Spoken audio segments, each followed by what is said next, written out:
No, you can catch me at home all day. Oh, the office is just too hectic right now. Okay, thanks, Kurt. Look, I can't talk right now. I've got someone at the door. Bye-bye.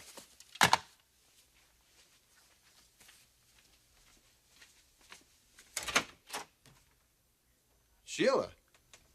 Not exactly who you expected. Well, no, it isn't. Come on in. Thanks. Well, I won't take much of your time. What can I do for you? As you probably heard, I asked Taylor to give a wedding shower to your father and me. And she declined. Yeah. Well, don't worry. I'm not going to ask you for one. But it would be really nice to know I had some support. Support for what? My marriage to your father, Thorne.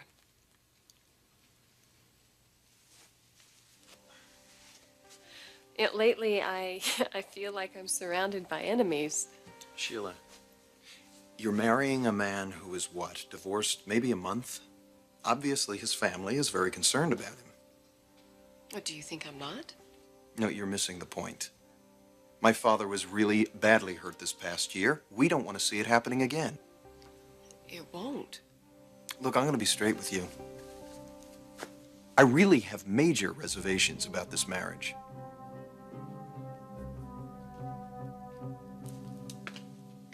Steve should be here any minute. Fine. While we have a moment alone, I'd like you to come up to the house tonight for dinner. Stephanie, I don't think that's a very good idea. It's not going to be that kind of a dinner. You've made a decision. I know your heart lies with Sheila. There's going to be a wedding. I realize that. And you've accepted that? I'd like you to come up to the house for dinner tonight. Do that for me, please.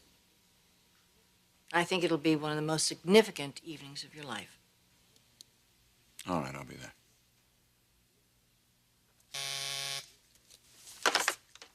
Yes, Trish.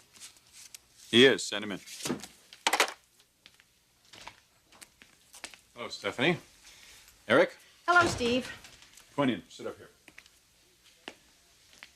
Steve, Stephanie and I have come up with a plan. You may not like it, but I'd like to give it a try. Let's hear it. Fact number one, Brooke was not under contract to us when she was developing belief. In fact, she wasn't even receiving a formal salary. She was married to me, and she was working for a family business. And it was under those conditions that she came up with a remarkable breakthrough. So it's all rather obvious that at some point in time, we're going to have to deal with her about this issue. Well, Stephanie, why don't we let Stephanie finish, please. She has no idea what's going on.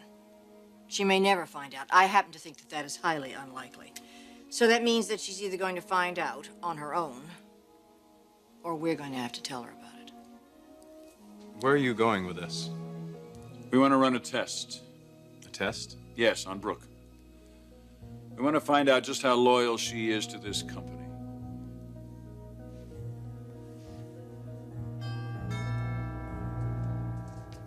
All right, I'm coming. Let's not wake up the kids. Ridge. You got a minute, Logan? Yes. Let's talk.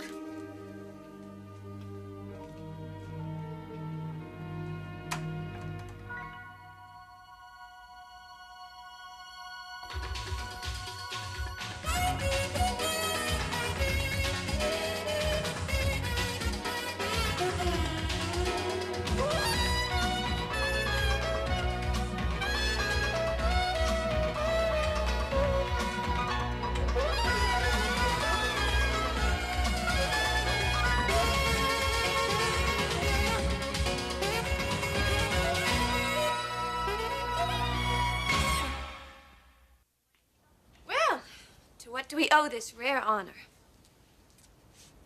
Where's the baby? Asleep, and I'd like her to stay asleep. She has a little cold.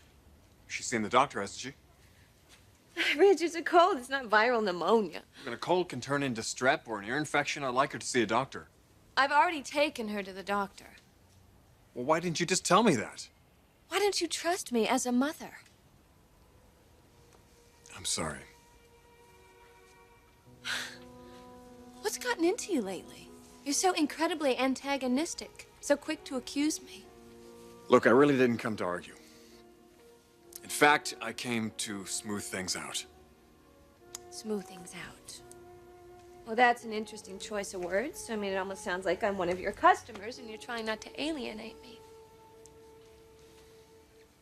I just don't like what's happening with us. Well, I don't like it either, but I didn't cause it. I did, and I'm trying to stop it, okay? So, are you willing to accept the fact that I wasn't the one who told your mother what happened in the lab? You were really upset with me. I still am. Upset enough to contact an old rival and arrange to have dinner at the Café Russe. At a table directly across from me and my wife. You didn't like that very much, did you? You were using that guy. It was obvious. Then why was it bothering you so much? Didn't bother me. You certainly left in a huff. Taylor and I just had a problem. Oh, so it had nothing to do with me and Connor, of course. Logan, you're sending this guy some dangerous signals. Am I? That loser actually thinks you're interested. And what makes you so sure I'm not?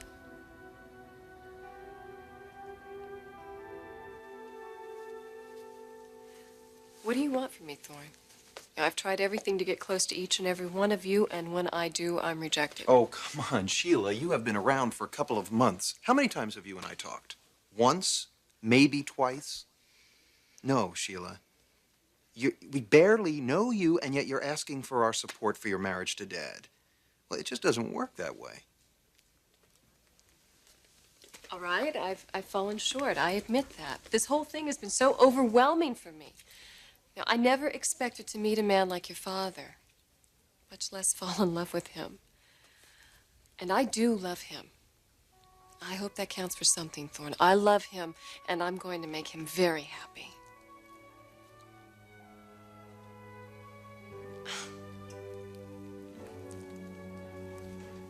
I'm really sorry I bothered you.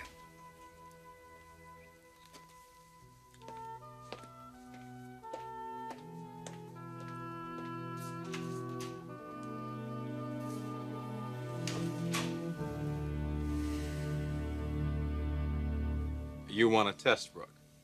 Yes. It's more of a fact-finding mission, really, Steve. I want to give Brooke a chance to disclose herself about how she feels about us as a family and as a business. And draw her out, in other words. We've got to find out how cooperative she'll be, or won't be, when she finds out about this patent problem. Risk management. Yes, that's one way of putting it. We want to find out how risky it's going to be when we tell her. Well, it sounds like a good idea. Of course, it's going to have to be handled very carefully. That shouldn't be a problem, Why do you say that? because we've chosen the perfect man for the job. Who? You.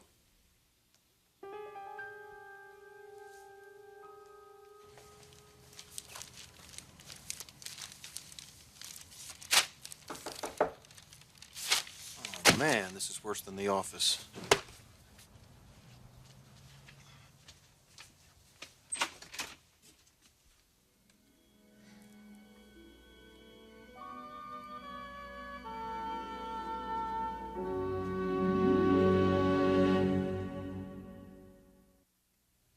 Macy.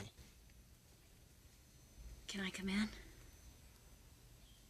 Sure.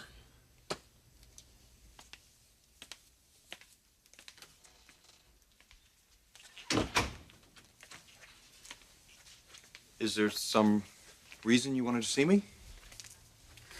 She did a nice job. Who? Karen? Some of the changes she made. I can't tell you how surprised I am to see that you're here. I stopped by your office and they said that you would be working here today. Well, you know how things are at Forrester these days. No, I don't. Look, Macy, about the other day The other day. at Forrester, the meeting with the attorneys. What about it? Were you comfortable sitting there dividing up everything that we owned? Because I really wasn't. weren't? No. That was one of the ugliest days of my life. And I'm sorry. I'm really sorry that you had to be a part of that.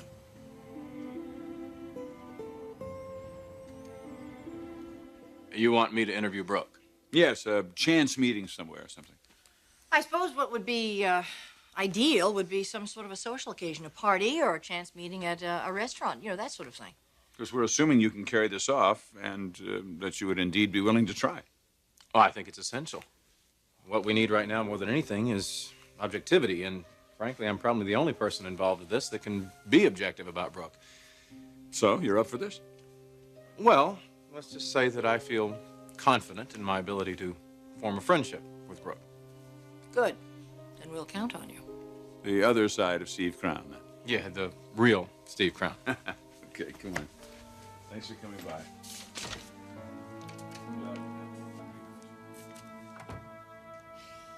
Don't even try to convince me that there's something going on between you and Connor Davis. You don't think I could possibly fall for another man? Not that other man. Well, get used to it, Ridge. I'm very attracted to Connor. And I'm very attracted to the Tooth Fairy. I invited him in the house the other night after dinner. Yeah, so I heard. Then you know what happened. So what happened? Ridge, it's my life. That guy didn't stay. I said it's my life. Logan, I've got a daughter living here. I want to know what the hell went on.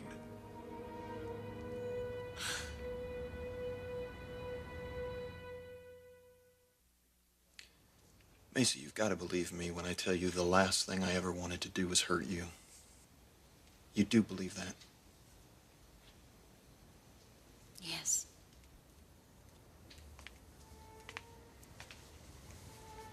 When I watched you sitting there across from me, while those lawyers were splitting apart our life, I just wanted to die. You just looked so pained, and I wanted to reach out to you. So did I, Thorne. Why didn't we? I guess that would have been the easy thing to do. And it would not have solved the problems. Yeah, I guess so. It's too bad we have to be so concerned about solving all the problems. Maybe we weren't concerned enough. Thorne, is this what you really want? To divorce me and live here with Karen? No, this is what I need, given everything that's happened. Everything that's happened. Oh, Macy, you know exactly what I'm talking about. The drinking, the guys, staying out all night. Thorne, all of that has happened because of you. Me? Look, let's not do this to one another. I really don't want to fight with you.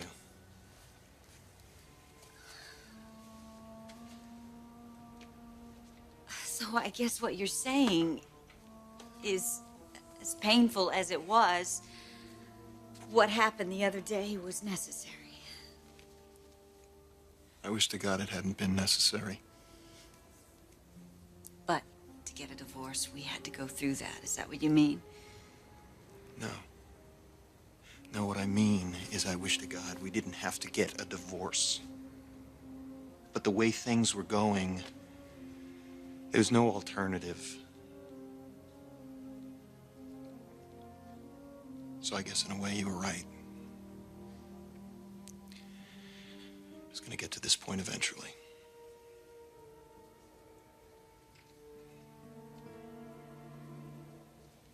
Look, I know that you're busy, and I'm very busy here, so whatever you had to say,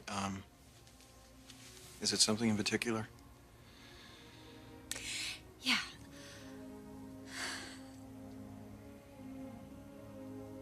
You know, as strange as it may seem, I've never taken this off. But I guess it's time.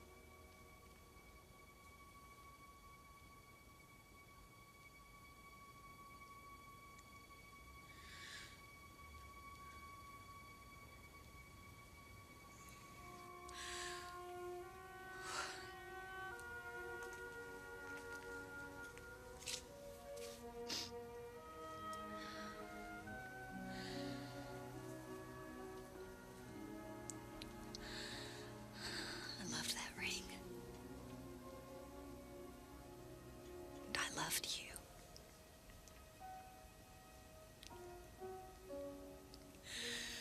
Look, I'm sorry about everything. Good luck with Karen.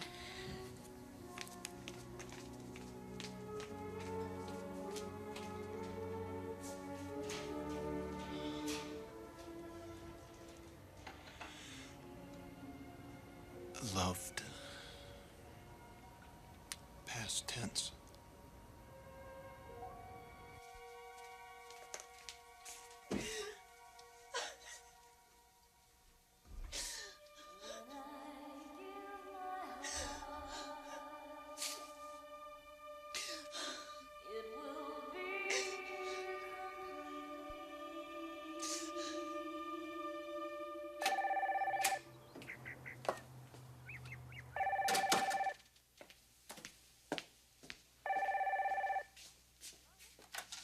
Hello? Mother, it's Kristen. Oh, good. How are you? Well, I'm worried. What's going on? I got your message. It sounded urgent. Honey, I need to see you right away. I'll be out for the wedding next week. No, that's too late. Look, there's a plane ticket waiting for you at the airport. A plane ticket? Yes, I want you to fly out here tonight. Oh, Mother. No, please, honey, just do it. For me, please. It's a family crisis. I'll see you tonight, all right? Bye.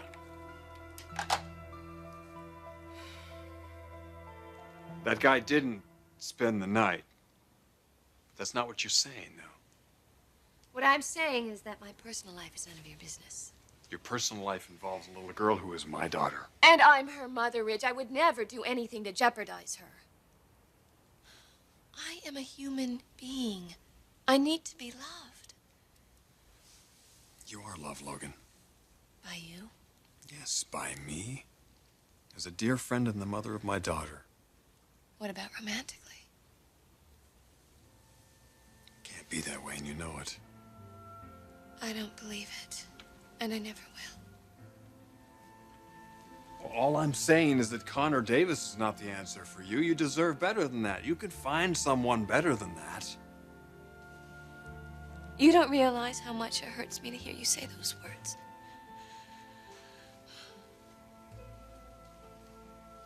Logan, I'm just asking you not to rush into anything. So you're looking out for my best interests. Yes? Is that what you were doing when you gave me up? The woman you loved? To marry another woman who you don't love?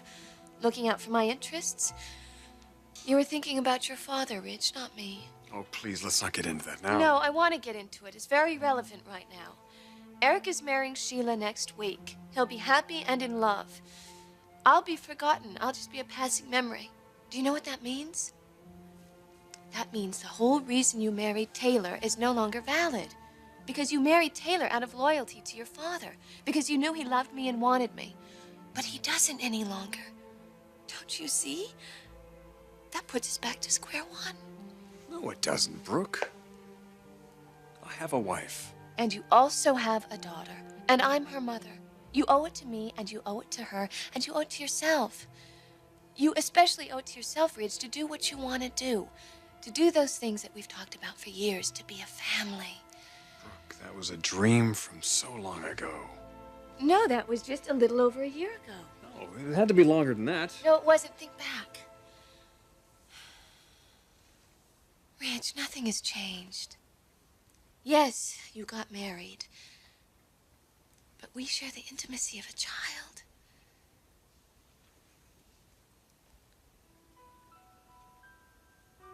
I still want to wake up with you every morning by your side. I want to bathe you, and I want to feed you. I want to dress you. I want to breathe your air. We're two parts of a whole, Ridge. Don't you see how badly I still want you? How can you resist me? How can you resist my love when I know you share the same love? How can you resist reaching out and taking me into your arms?